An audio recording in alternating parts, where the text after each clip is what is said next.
We'll start off right away. What do we do? When we're on a construction site, what do we do day in and day out as a steam fitter? This particular project here is one that we did a few years ago. This is Port Washington Powerhouse. And I referenced a lot of pictures because really in a powerhouse, we have the majority of the piping work that goes on in a plant. So not limited to just powerhouse, but I'll explain that as we go through. Construction steam fitters, what do? We lay out, we assemble, we fabricate, troubleshoot, maintain, and repair piping systems which carry water, steam, chemicals, compressed air, liquids, gases, or other fuels, combustible fuels, natural gas, propane, things like that are used in energy production, heating, cooling, food processing, manufacturing, lubricating, and other process piping systems. Covers a lot. It's a pretty broad spectrum. Basically, anything that goes through piping, we can install.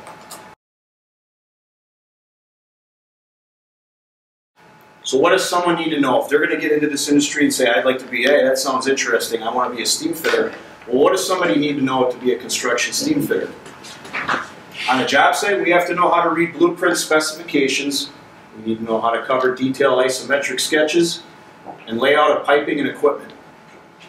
We need to know how to use rigging on the job site. Rigging, when I say rigging, it's when we install our piping, when we install our equipment, we have to use devices to be able, because a lot of the stuff we install is extremely heavy. And we can't move it by hand, we have to use equipment to move it.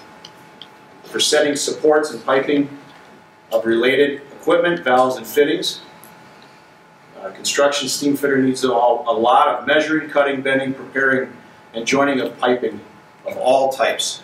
It could go from stainless steel to plastic to fiberglass, all different types of piping of construction material. And the processes we use is we can thread it, we weld it, we braze it, we solder it. We can use cementing, fusion, and other mechanical joining. Now, most of our industry, I would say probably 2/3 of our industry has some form of welding. I'll talk a little bit more about that when I get to the apprenticeship stuff. But our particular industry has a lot, about 2/3 of our work in nature is some sort of welding. Okay.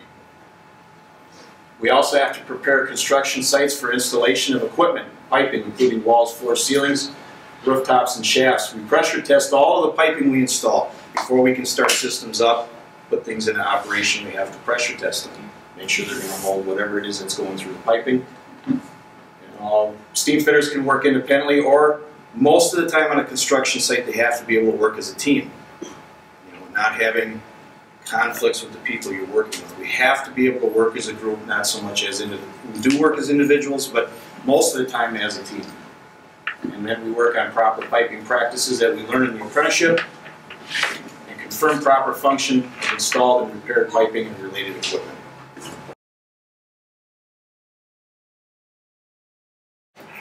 We work both indoors and outdoors. Construction for us typically doesn't stop in the wintertime. Some of the other trades, masonry, roofing, there can be delays because of weather conditions. Typically our trade doesn't stop due to weather conditions. We endure physically demanding tasks that often require climbing and heavy lifting. Most of our piping is off the floor. Okay? There's a lot of ladder work, a lot of climbing ladders, whether it's extension ladders, step ladders, things like that. You have to be able to climb ladders for pretty much the entire day as you go through your work week.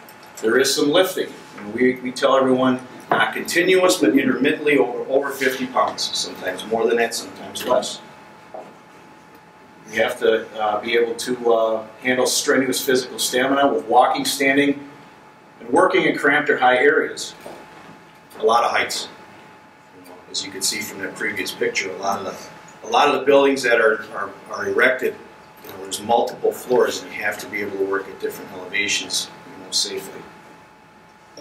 We have to operate various hand tools, power actuated tools, heavy equipment, welding machines, cutting torches, and other industry related equipment, and tools as required. We don't use a lot of backhoes and things like that. Most of our work is done with either forklifts or cranes, equipment like that on a construction site. The work is performed at various job sites. There's days where you may be at 2 or 3 different job sites. It's not uncommon. Sometimes someone working in this industry may be on a job site for a year or more. We finished a project a few years ago that was 5 years in duration, the Elm Road Power Plant.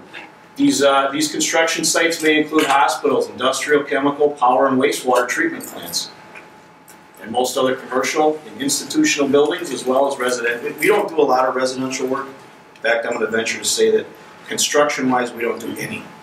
We don't do any residential work. Service, some of our employers do some residential work, residential service type, HVAC service work, but on new construction, steam fitters typically are not in residential type settings. The work can be done in buildings, trenches, on roofs, or inside tunnels. A lot of roof work, a lot of tunnel work, especially here in the Madison area. They have a central utility plant, the Charter Street Power Plant, that delivers chilled water and steam to the entire campus through tunnels. There's piping that runs underneath the streets, underneath the sidewalks, places people would never even probably think to look. But there's piping running underneath the entire area of the UW campus. And that's how they heat the buildings and cool the buildings. Work will usually require exposure to weather conditions and loud noise, that's for sure. Like I said, wintertime, typically we don't stop. People need to get their heat on. If it's a new building going up, if there's gas piping or something, it has to be run, say, across a roof to a unit that we're setting on a roof. We have to be out there in the weather conditions getting the gas piping in so that people can have heat. All right, so if we talk specifically about the apprenticeship, someone coming into this industry wants to be an apprentice. How long is the apprenticeship? Well, first of all, everyone that comes into this industry has to be a pre-apprentice. And I think you've heard this probably from the sheet metal workers. They have a similar type of an agreement. However, our pre-apprenticeship in this particular industry is only 1 day to 18 months, anywhere in between there. So if someone gets hired on as a pre-apprentice and their employer chooses, they could give them their indenture contract anywhere between 1 day to a maximum of 18 months. And typically at that 18-month point, they automatically become, will indenture them and make them an apprentice. We've obviously had enough time with an individual to evaluate their abilities, and normally they get their apprenticeship at the end of that 18 months. And again, it's a probationary period. It's an agreement between the individual and the employer and the local union. And really, it's an opportunity for the individual to look at this industry and say, I really like this industry, or this isn't for me. We have people go both ways. They come in, they're in for a few months, they just don't like it. That's just the reality of it. Or some people, in most cases, they stick around, become an apprentice, eventually become a journey level worker. But it is a probationary period, and for the employers too, to look at the individual. Maybe the employer just feels that they're not cut out for the industry, then they typically return them back to the union, and then we'll redispatch them to another employer, give them another opportunity to go to work. The apprenticeship is 5 years in length. Okay? Some guys like to make it a little longer, and I don't know why, but for one reason or another, they wind up going 5.5 years, or 5 years and 8 months, or whatever it might be. 640 hours of paid related instruction. That actually is Milwaukee. We do have two committees, Milwaukee and Madison. Madison here is actually 576 hours of paid related instruction. It's a little bit less. 594 hours of unpaid related instruction. And both state requirements require 9,326 on-the-job hours of related training. That's the time they spend with their employer while they're an apprentice. The paid related instruction, anytime someone comes through the apprenticeship and they're going to day school, what we refer to as day school or paid related instruction, they of course, under state law, get their full wage and benefits. When I do the career fairs, it's funny, I see the kids come through and we talk about that, and it doesn't make a whole lot of impact on them until the parents come through. And we start talking about different things about wages and what kind of money they're going to make and benefits. As we all know, things have changed, and they're going to keep changing with health insurance. The first changes were that parents were responsible for health insurance for the children until they're 26 years old.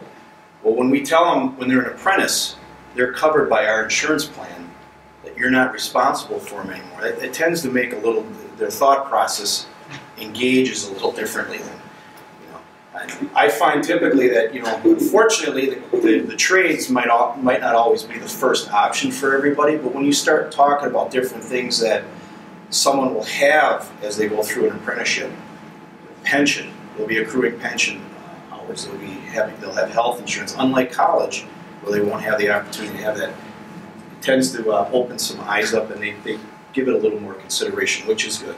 It's exactly what we want.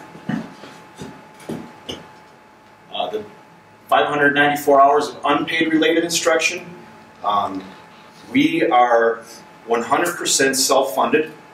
Local 601 funds their night school program for both Milwaukee and Madison. Our members, through our collective bargaining agreement, we have a certain dollar amount that everyone pays into our training school fund. All members who work in the industry pay into the training school fund.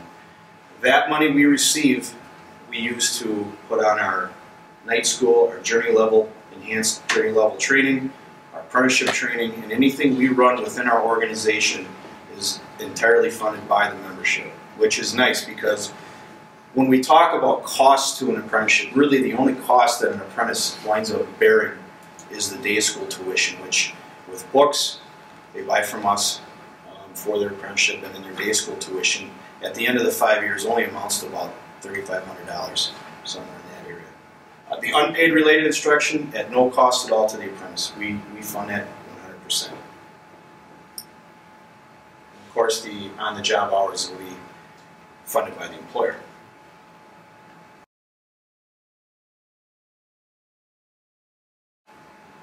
So, to get into this program, requirements for entry into the apprenticeship program, obviously you have to be 18 years of age. And I get a lot of questions come about April, May, can we come to we require everyone to come to a trade orientation here. We get a lot of parents with their kids, that's fine. Please pass that along to everybody. You can't go to work until you're 18, but you most certainly can come in, parents can come in with their sons or daughters, attend the trade orientation when they're 17. We have no problem at all with that. Like I said, I get a lot of phone calls in the springtime. Can we come with our son or daughter to the? Yeah, absolutely. Have to have a valid driver's license at the time of employment. We seem to have a little bit of an issue from time to time with this as well. Not necessarily the younger generation, even the older generation. The driver's license is important because when people go out to work as a pre-apprentice, a lot of times they're driving truck, different things for an employer. And an employer needs someone with a valid driver's license because if their insurance company is not going to insure them because of a poor driving record, it makes it difficult to get them on the job site. Have to be a high school graduate or at least have a GED from an accredited institution. We are finding that the internet age, people are making up their own GEDs, so we're kind of policing that now. We have to have a GED from an accredited institution. Must be able to pass an AccuPlacer test, which includes reading comprehension, arithmetic, and elementary algebra. Real important, math. Math is important in this industry. Not only on the construction side, but when I get to the service side as well, it's important on the service side. We can't stress that enough.